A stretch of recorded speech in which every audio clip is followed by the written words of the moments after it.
بسم اللہ الرحمن الرحیم۔ السلام علیکم۔ آج دارالعلوم کراچی میں مفتی محمد تقی عثمانی صاحب نے وہ حدیث جو پچھلے 2 جمعے بھی بیان کر رہے تھے اس کو مزید تفصیل سے آگے بیان کیا، اور وہ حدیث ہے المسلم اخو المسلم، مسلمان کا بھائی ہے۔ اور حضرت فرماتے ہیں کہ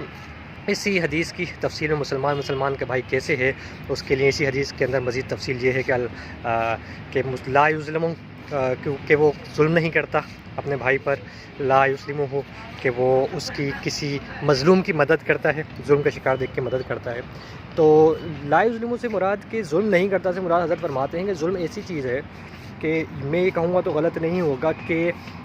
کئی بڑے گناہوں سے، جن کو گناہ سمجھا جاتا ہے جیسے زنا ہے، شراب پینا ہے، ان سے بڑھ کر کسی کے ساتھ ظلم کرنا۔ اب ظلم تو یہی ہے کہ کسی کو تکلیف پہنچانا، کسی پر بہتان لگانا، اور کسی کو نقصان پہنچانا، کسی کا مال کھانا، کسی کا حق کھانا۔ تو حضرت فرماتے ہیں کہ اگر کوئی شخص علیہ باللہ کوئی کسی بڑے گناہ میں پڑا، شراب پیتا ہے خدا نخواستہ، یا پھر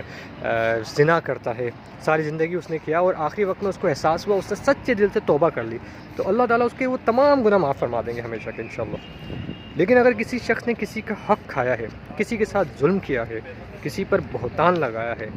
تو جب تک وہ شخص خود اس کو معاف نہیں کرے گا تو اللہ تعالیٰ اس کو معاف نہیں کرتے، اور اللہ تعالیٰ قیامت کے دن ضرور اس کا حق اس کو دلوائیں گے، ورنہ جو ہے وہ تب تک جنت میں نہیں جا سکے گا جب تک ان کا وہ حق ادا نہیں کر سکے۔ تو ظلم اتنا شدید، اتنا بڑا گناہ ہے، اور ہمارے معاشرے میں اس کو گناہ نہیں سمجھا جاتا۔ اور حضرت فرماتے ہیں کہ اس طرح کے کتنے مسائل ایسے ہیں جو گناہ ہیں، لیکن ہمارے یہاں معاشرت کو اتنا نہیں سمجھا جاتا، عبادات کے اوپر فوکس کیا جاتا ہے، اور اسی کو بخشش کا اور اسی کو جنت میں جانے کا سبب سمجھا جاتا ہے۔ اور اس کے ساتھ ہی لا یسلم سے مراد حضرت فرماتے ہیں کہ وہ مسلمان ظلم کسی مسلمان اپنے بھائی کو ظلم کا شکار دیکھ کے اس کی مدد ضرور کرتا ہے۔ جیسے کہہ رہے ہیں آج فلسطین کے مسلمان ظلم کا شکار ہیں، غزہ کے مسلمان شدید ترین ظلم کا شکار ہیں، تو ان کی مدد کرنا ایسا ہی ہے کہ اپنے مسلمان بھائی کا حق ادا کرنا ہے، مسلمان اپنے بھائی ہونے کا۔ اور اس کا طریقہ یہی ہے کہ وہاں جا کے شرکت نہیں کر سکتے تو کم از کم یہاں سے جو ہے امداد بھیج سکتے ہیں۔